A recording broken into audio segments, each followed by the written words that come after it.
Hey everybody, I'm Joan Donovan. I'm the founder of the Critical Internet Studies Institute, as well as a professor of journalism and emerging media studies at Boston University.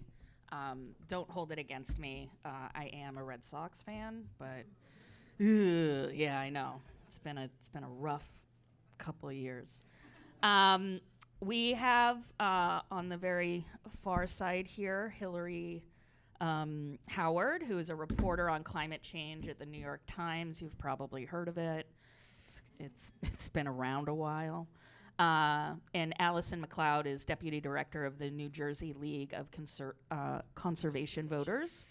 And unfortunately, Sergio was scheduled to be here, and he is sick today. So we are not going to hear from him. But we're hoping that we can have a really great panel and discussion, and we will have time, of course, for audience Q&A, which I ask that you save that for the end. And then typically questions end with your voice going up and you asking a question, but to keep your comments relatively brief, so that we can have more time for discussion. So one of the things that I think for level setting and as a professor I get nerdy about is just, how do we arrive in this moment? What are the roots of climate change misinformation? How do we know what we know about it? Of course, the changes in our digital media ecosystem. So the addition of social media, the way in which online advertising works in terms of how it's become a kind of backbone infrastructure of the internet, have in many ways advantaged people who are much more fast and loose with information. So the misinformation problem arises out of the paradoxes of innovation, which is that we can't have all of the good that social media brings without also dealing with the negative consequences of unmoderated, unregulated information at scale, right? The question here of social media is really about speed and scale. And one of the things that we've known prior to social media is that climate change disinformation is different. It's not like medical misinformation where people share it because they have this fear or anxiety that makes them want to put information directly in front of their families and friends, because who knows, maybe it is true that if you drink water every 15 minutes, you won't get COVID, right? That was one of the things going around at the height of the pandemic. So medical misinformation is different. We do have some crossover with climate misinformation and political disinformation. So it is, and that goes back very far, way before social media, as companies that were realizing that this kind of adversarial science that was developing around climate change needed its own information strategy. They needed their own communication strategy, public relations. So the fossil fuel companies very early on realized that their biggest hurdle was going to be thwarting science about climate change, causing doubt. And they drew a lot of their inspiration and even talking points, the fossil fuel companies did, from the battle against tobacco and secondhand smoke. So one of the most important things that happened in the battle against secondhand smoke was that tobacco companies wanted it to be called, you're either an active smoker or a passive smoker. So babies are passive smokers. Spouses who are in the house are passive smokers. And that was their communication strategy. So a lot of activists and even folks within the Surgeon General's office decided that they were really going to make secondhand smoke stick as a communication strategy. And that largely, that terminology really mobilized activists, but also landed with the public in a way and resonated very deeply with them, because secondhand denotes used or imperfect in some way. It wasn't as heavy-handed as saying, this is pollution. but it did have these very important resonances. And so if you read Naomi Oreskes' work in her book Merchants of Doubt, she's able to show really clearly that the climate change fossil fuel industry was able to take that playbook around tobacco research, and then they started creating their own labs, their own think tanks. And so the fossil fuel industry remains one of the largest misinformers within our media ecosystem. And there's been some really great research that's come out of Boston University specifically around this. And when we say climate change misinfo, what we're really talking about is lies, grift, scam, hoax, but also cloaked science. So science that appears to us to look like science, it's using the jargon of science, but then when you really dig into it, the evidence doesn't match up with the claims. And that's why I think it's really important that we have folks like Hilary and Allison here to help us really dig in and get a fresh perspective on how the media understands and thinks about climate change, as well as how organizations that are working in this field are dealing with disinformation about things like offshore wind on a daily basis now. And it actually, if you're part of an organization, you've probably noticed that you're spending a lot of your comms resources and time and energy to deal with the disinformation problem.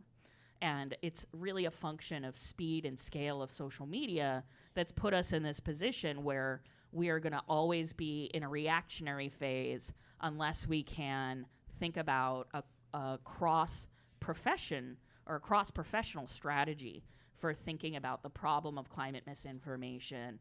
I always use this in my head, a little trick. I say, if you really want to investigate a problem, you need to know A, B, C, D. You need to know the actors, the behavior, the content, and the design of the disinformation campaign. And the design can include things like social media algorithms, impersonation, hoaxed accounts or impersonation accounts, bots, so anything that involves growth hacking or different kinds of engagement strategies. And we've noted over time that these things, when they become PR strategies or strategies of big politicians or powerful people, they have this monstrous effect on the rest of society.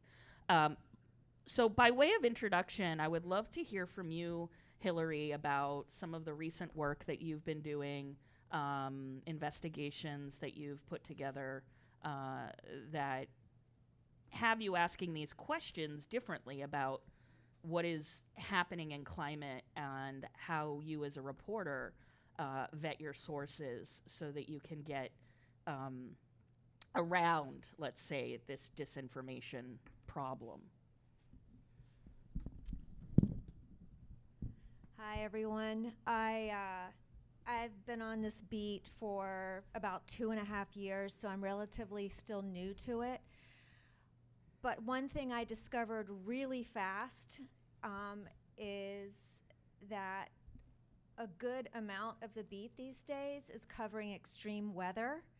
It's here, it's happening to all of us.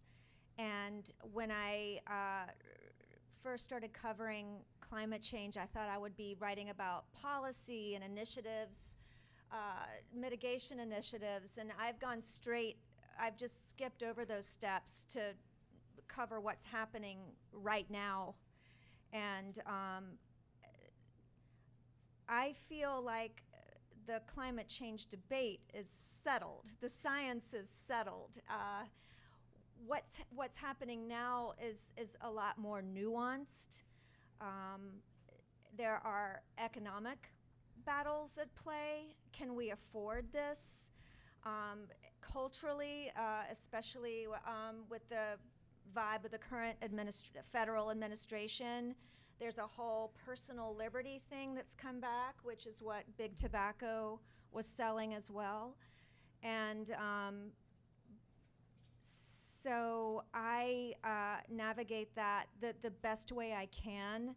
The economic debate is a real one, and it affects all of us. And that has merit and it's a story to be told. It's part of the climate change story now. How do we pay for this?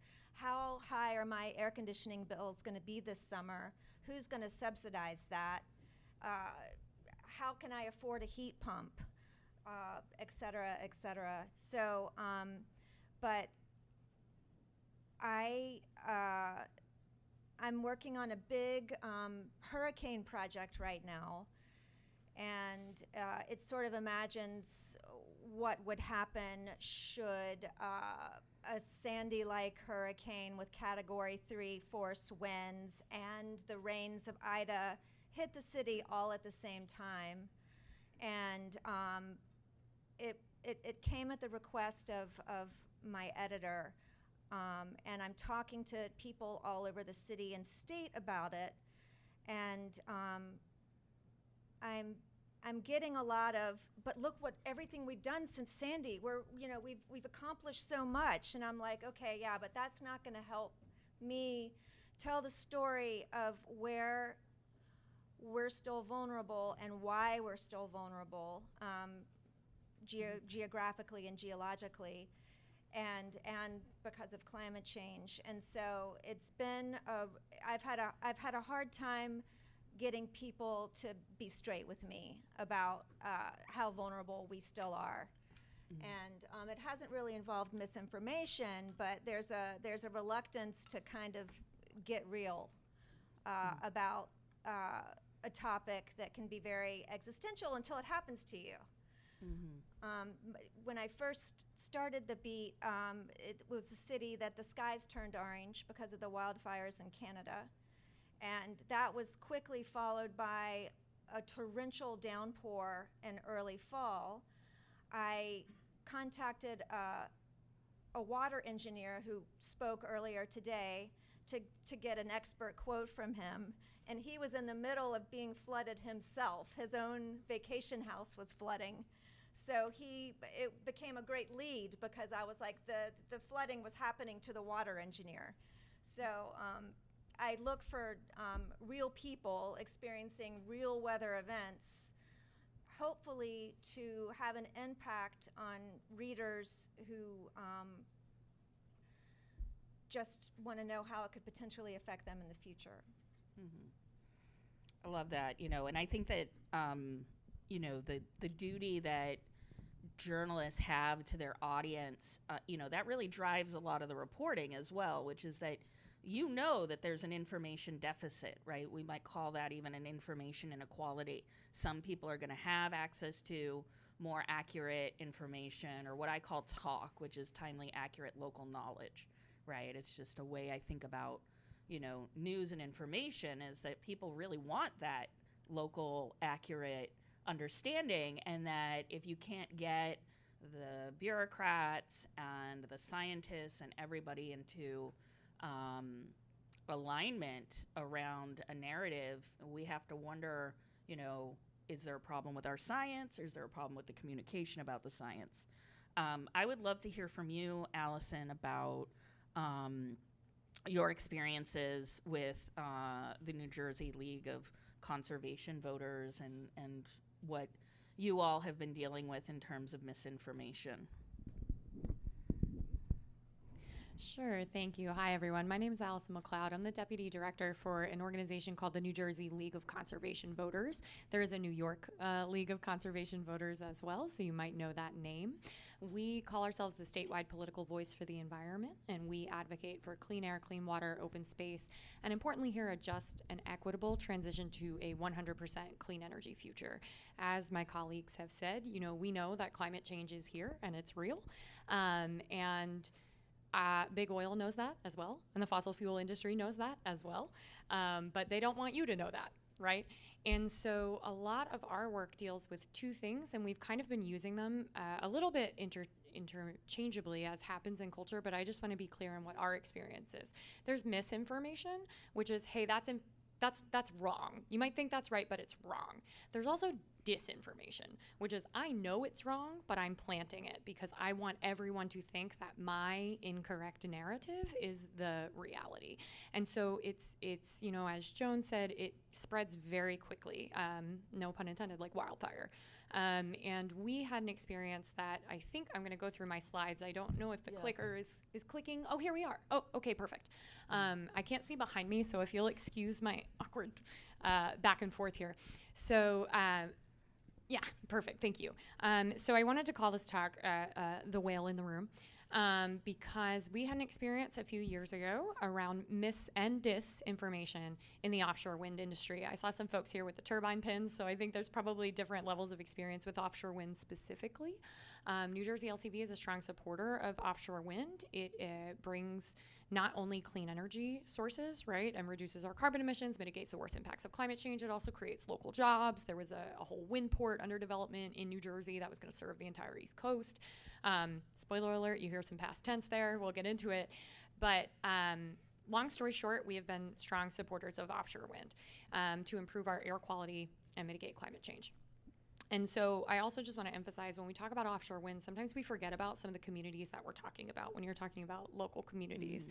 If you are from the city of Newark, if you're a child in the city of Newark, 1 in 4 children in Newark is diagnosed with asthma. 1 in 4. That is an insane number. That is a massive number, and it's because of air quality problems. New Jersey's counties across the state have failing air quality.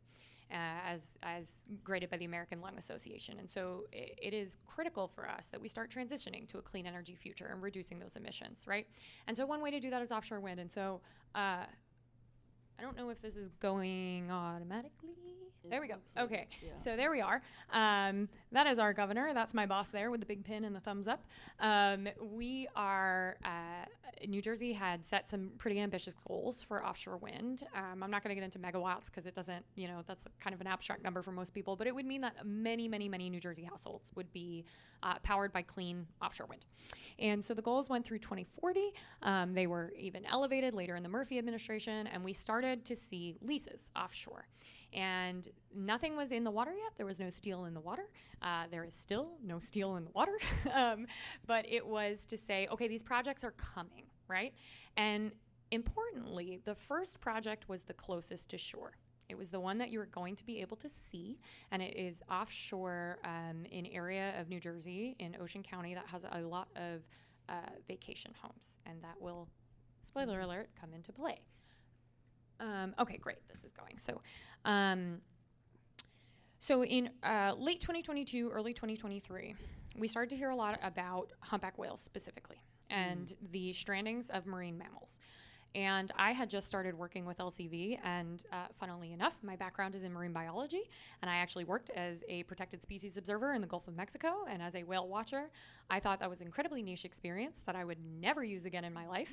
And then all of the whales started watching up, and my boss was like, "You're up, here we go." And I talked about whales for about 2 years of my life. But long story short, we started seeing reporting on what's called an unusual mortality event. And the first thing as conservationists, we were like, well, does this have anything to do with offshore wind? It took about 5 seconds of research to say, no, it doesn't. We looked at the National Oceanic and Atmospheric Administration data. I have some chart. It turns out there are a lot of factors for the unusual mortality event, but it doesn't fit in a tweet. It's not short. So people said, must be offshore wind. Offshore wind's killing whales, and they ran with it. And it generated so much opposition to these projects. And what's interesting when you start to get into it, there we go. As you can see, there's been an unusual mortality event for a number of years. We were only looking at late 2022, early 2023 was when they started exploring off the coast. Again, there was no steel in the water, so it wasn't, you'll hear turbines kill whales. There are no turbines. So when we established that there were no turbines, the next thing was, well, it's the sonar. It's the sonar that's killing whales. And then from there, it was just spaghetti at the wall. Well, if it's not the sonar, it's this. If it's not, on and on. And it really generated a lot of very vocal and very political opposition. It got political very, very quickly. This is an ad from the New Jersey State Republican Party that said, save the whales, stop the wind turbines. And, part of us, we were like, welcome to the conservation movement. We would also like to save the whales. Thank you so much. Let's talk about what's actually killing whales. It's vessels, right? The difficult thing, we talked about science communication, is that it is very hard to distill complex messages very quickly to the public. We protected prey species, so there were a lot more prey for humpback whales, so the humpback whale population skyrocketed. At the same time, we raised the Bayonne Bridge, so the ships got bigger. And we changed how we shop because of the pandemic. So now we have massive, massive increases in cargo vessels. And the Port of New York and New Jersey is the second most, at times the most the busiest port in the United States. So now we have more whales, which is a success story, but they are now basically taking, as my boss says, the equivalent of a picnic on the parkway, right? And they're getting hit.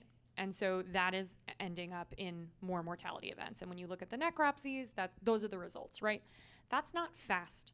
That doesn't fit in a tweet, and it's not as easy to explain. It is much easier for people to wrap their heads around, well, there were no dead whales, now there's turbines, and the whales are dying, must be the turbines.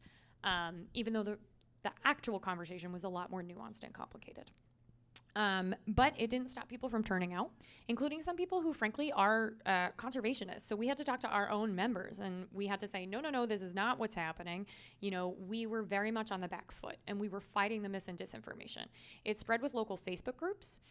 It went online incredibly quickly, and when we finally traced it, basically, which I'll get into in the end, where we finally did our investigation by following funding, it looked like grassroots groups. There were out-of-state folks that when you trace the funding, they're fossil fuel funded.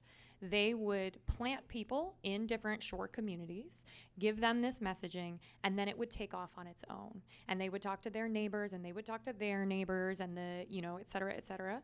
And so if you just looked at it, it's like, well, I trust my neighbor. My neighbor's the one who told me. You had to go back 3 people to get to where the information originally came from. And this is just, they had state house rallies. They had all kinds of things that went on and on and on. There were a lot of blow up whales in my life for a period of time.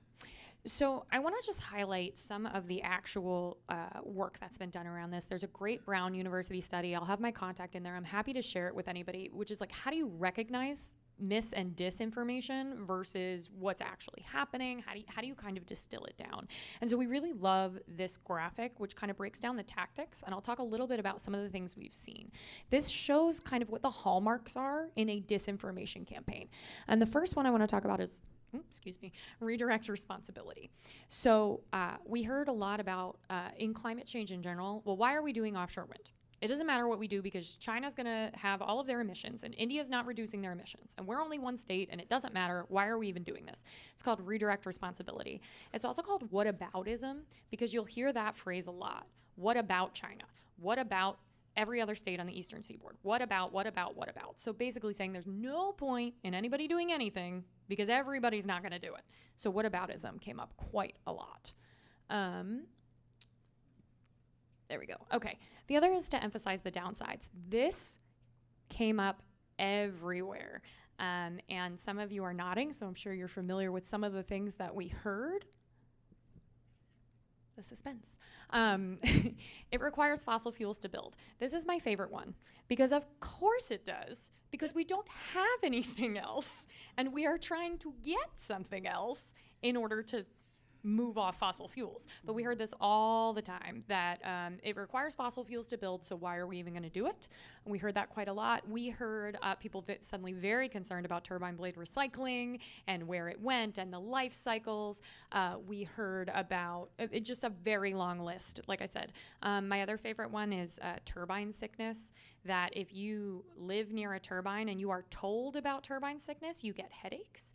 The cure for it, though, is if you get a host benefit agreement that pays you, you don't get headaches. I'm not even making that up. I'd be happy to share the studies. So it was just spaghetti at the wall. It's going to mess up national defense. It's going to ruin the fishing industry. It didn't matter that we were pointing to places that had offshore wind, not even just in Europe, in the United States already, where none of this happened. It wasn't helpful.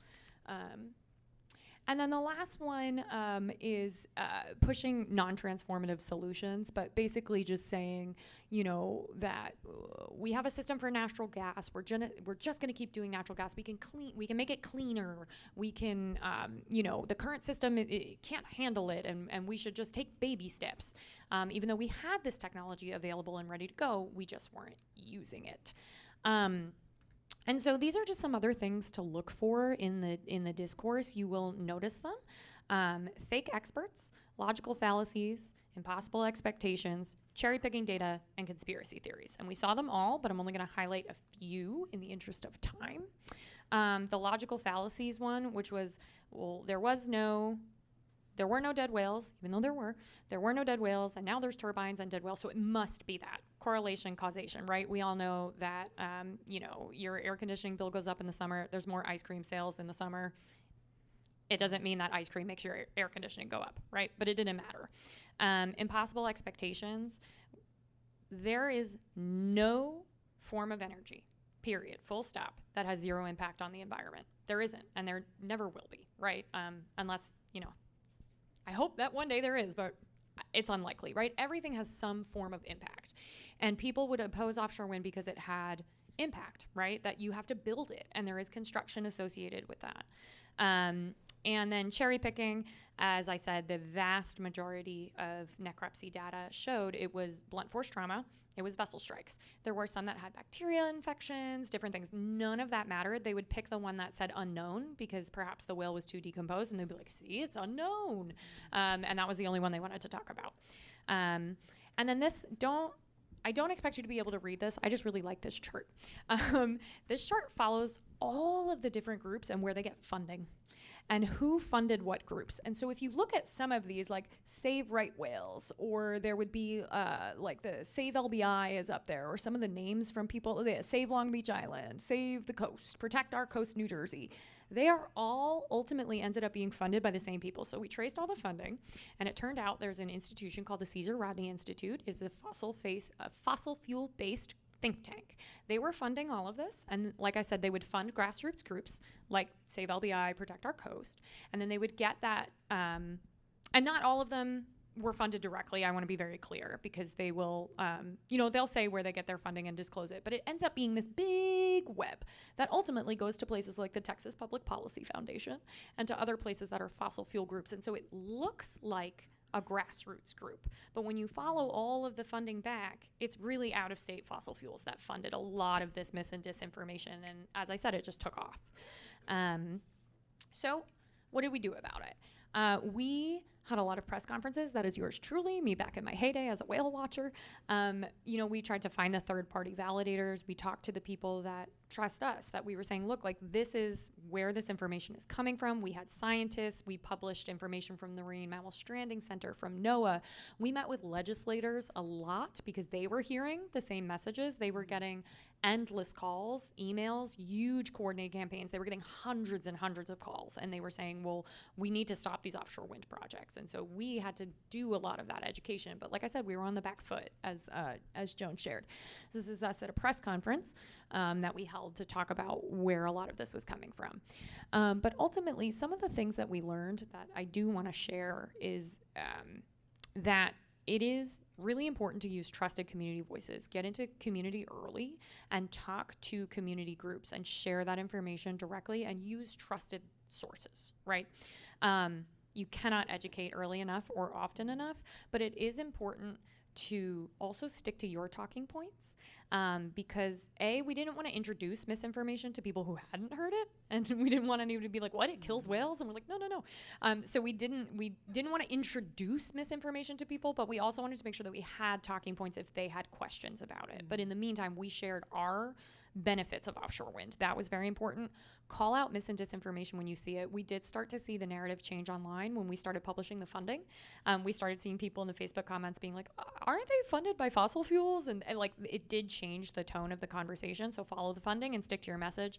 And the last thing I want to say is unfortunate but true is to be careful and stay safe when you do this kind of work. This was very new for me as somebody who does policy work. We had our staff doxxed. We had people followed in parking lots. We had somebody threatened with a vehicle. Like, it got very serious very quickly, and there was a period of time when it was really scary. So just make sure that you take steps to be safe as you do this work. And it's unfortunate that that's the reality we're in, but it happens. So it's worth it to share. And then I have my contact information on there. I'm happy to talk to anybody about this. If you want any of the studies or anything that I shared with you about our experiences, LCV has leagues in other states, and we've shared with them that if you haven't seen this yet, you probably will, and some of our colleagues already have. And so, I wish I could end on a very positive note and say, and now we have offshore wind. But as somebody alluded, the federal administration has taken some steps. So these projects are on pause right now. But it doesn't mean that they won't come back. I think they will. And I do think that we need to use the time that we have right now to educate communities so that when they do come back, we are not on the back foot again. That's an incredible story, and thank you for all the work that you've done. Thank you. Perhaps the child that lives inside me is most proud of the fact that you pursued a job in marine biology, which is girls of a certain age. We all had this dream. Most of us have the middle name of Marie as well, so it's a very funny. But I was fascinated, Hilary, by watching some of your facial expressions throughout. I have so many questions. I know. Well, this is one that I would love to ask to you and maybe get you to reflect a little bit on Allison's story. So when you hear something like that, what stands out to you as a journalist? What kind of information gaps do you want to fill? And how would you approach potentially working, not with, but alongside an organization like this to help investigate or to understand the broader strokes of what's happening? I would approach this very, very slowly and methodically. I would have listened to this whole presentation, insisted that what was the name of the group? The fossil fuel group? The Caesar Rodney Institute, check out its board of directors, reach out to them, verify what that group is all about. It's really, I had a hard time when I first started covering climate change because I'm just a witness. I'm just here to tell the story, right? I'm not an advocate. So I would have to go into this surgically, really. Hear both sides of the story and figure out where the facts are, but to try and treat it as objectively and fairly as possible. But it sounds like in this case you did the research for me, but I would need to go behind that and verify it on my own. So. No, I think it's really fascinating, having worked with some journalists in the past on COVID misinformation around this idea that COVID's either a bioweapon or an accident at a wet market. One denotes world historic, catastrophic, potential war crimes of developing a bioweapon, and the other one is a mistake, right? And so it's when you go into these things, and I love that you flagged how dangerous this kind of work can be, because it can, once you start to unravel something that people have taken extra steps to keep hidden, right? 2 or 3, people removed so that you have to really go deep into the investigation process. Sometimes it's helpful to alert a journalist early on that you're exploring this, and then not work together, but work in parallel, because the integrity of journalism, there's a lot of, people banging on all kinds of drums and doors trying to figure out what is the journalistic solution to not, compounding the outcomes of misinformation just by acknowledging its existence. But you also have to be very careful that the way in which you present this information doesn't end up leading to more misinformation, broader questions, and that those effects are really important because at the end of the day, a disinformer's goal is simply chaos. It's not necessarily landing the message. It's about causing confusion and about provoking conversation, keep asking questions. And so when you were saying this, I was like, in my head, I was flooded with examples around right-wing groups, particularly that were impersonating and trying to pretend as if they were the Black Lives Matter movement during the 2020 uprisings, and how that kind of impostering and the ability for average people to just discern online if somebody is really who they say they are, right, is even more and more difficult. I mean, we have the phenomenon of catfishing, but it's real, you know, and those are love scams, but it's sort of the same exact process investigation-wide. You know, when I teach my students about disinformation, I'm like, think about going on a date with someone from Bumble. Like, what do? You like reverse image search their profile picture. You see if they have any screen names, and you go and look at those screen names, and you like go further and further. You might look them up on the Wayback Machine, right? And so it's like that. Those kind of investigatory processes, a lot of us have used them in our lives, but we haven't really thought about them systematically. But academics, journalists, folks that get caught up in disinformation campaigns very quickly become astute at these investigative techniques. And I'd also like to flag for you that on the criticalinternet.org, so the website of the Critical Internet Studies Institute, we do have this new primer on keeping yourself safe online. So it's a very easy to follow step-by-step guide about how to just make sure that you've cleaned up your own information online, so that if someone is wary that the organization you belong to might be looking into them, they're not going to get your home address and things like that, because you don't want that to happen. And unfortunately, even though many of us are not public figures in the like classical sense of the word, you do not want to become one through this kind of adversarial engagement. So I would love to open it up to Q&A, and we have a microphone, so please just wait for the microphone to come to you. And because I'm a teacher, I also want to encourage anybody that's here from the universities and the scholars programs to also think about asking a question. So we've got... I saw your hand first. Yeah. Great. There's the microphone. So she's in charge of the questions. Thank you very much. This is mainly directed at Hilary.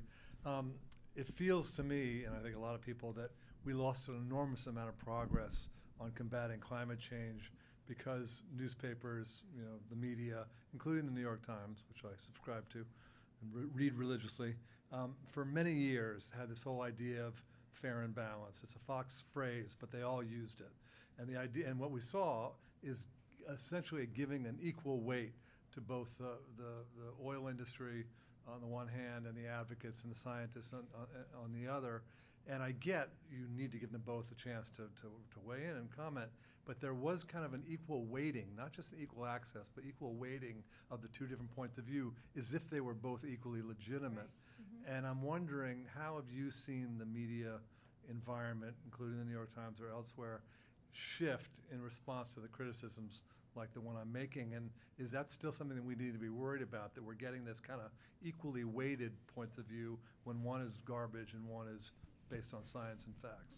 Yeah, like I said, I at least in terms of the New York Times, the scientific debate is more than settled, and we have boilerplate language we use to kind of hit that point home for most of our stories.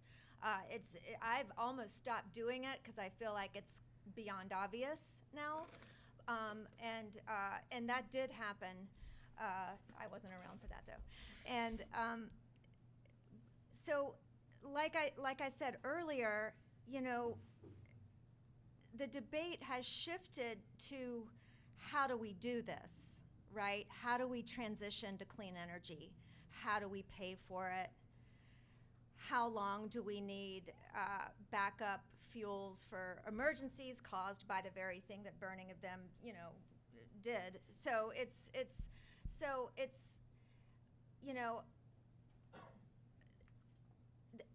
the narrative still involves the fossil fuel industry. They're still a part of the economic and social cultural fabric of the country, And now the story is covering the transition, including the major bumps in the road brought in by governments that think climate change is a hoax. Yeah. Even though the debate has been, and I do not think mainstream media is going to backtrack on that. But I think you will continue to see coverage of the oil and gas industry as they both reap the benefits from what's happening currently and ultimately probably, eventually succumb to what I think is a one-way train. I mean, we've got to do this. The transition is happening, and it was happening in a very real way thanks to the Inflation Reduction Act and all the measures that took place over the last 10 years. And things are on pause right now, and that's part of the story that we have to cover now. And I guess we just need to be super aware of those the economic issues are real, but they can also be used as an excuse. So it's parsing out which is what. I think also one of the things that's on the horizon is fighting climate change through the prism of also talking about AI. So like Eric Schmidt recently said at a table where he knew he was being recorded and filmed, said, well, AI will solve our energy problems. We just got to accelerate its production. And we know that it's obviously going to cost ridiculous amounts of resources to make that happen. And so I think that adds another wrinkle as well, is that not only do we have to continuously get journalists to remind readers that this is real and it's happening and it's impacting them through these very important public interest stories, but also that the new fronts that are going to open up are going to require us to stay ahead of that very same both sidesism by having compelling arguments that function in that milieu or the environment of being in the media. One of the things that Allison's case study showed us is that everything open will be exploited, right? So all of the open systems online that we venerate as being so important to free speech, they're not. They're like McDonald's at 2 a.m. There is a manager, and if you stand on the table, they're going to come and take you out. But you can get away with a lot online, and that's why groups like this become very, the folks that were in the streets saving the whales, I have no doubt that they were passionate about their cause. But misinformation, when it mobilizes, disinformation, when it causes that moving from the armchair to the streets, moving from the wires to the weeds, that's where we've got to get, I think, more charged in the kind of messaging, and then bringing journalists in to the struggle early on so that they can see and witness and document. Because I have a feeling that some of us only approach journalists when something very egregious is happening. But we should be doing that relationship development and management so that they understand what the struggle is of trying to promote information that is helpful. We have time for one more question. I apologize. This is up to you guys. Yeah, it's a tight one more. Here, we'll do right here in the front. Yeah. Thank you. Do I need to use this to make myself heard, or do I need it for other reasons? You need it For the recording. For the recording. Okay, Yeah. then I will use it. Otherwise, you would be hearing me. I wanted to ask you, Allison, the New Jersey League of Conservation Voters, you described some explicit problems of fossil fuel planting people from out of state to stir up some little problems. money coming in from out of state. Was your organization in touch with any others that had the same goals as yours did, where these things were happening? And if so, tell us about them. Yeah, that's a great point. Thank you for that, for the opportunity to plug some things we do. We are part of a group called New Jersey Windworks, which we kind of coalesce and manage that group, which still exists. Everyone's kind of trying to chart the new way forward, but it is a coalition of labor folks, faith-based groups, environmental groups, folks that advocate for environmental justice, because when this happened, it was kind of an all-hands-on-deck moment. I think, to your point, about people planting mis and disinformation, we also talk to people in other states who have gone through this or similar things. We talk to people who hadn't gone through it to let you know it's coming. And so that coordination is really key.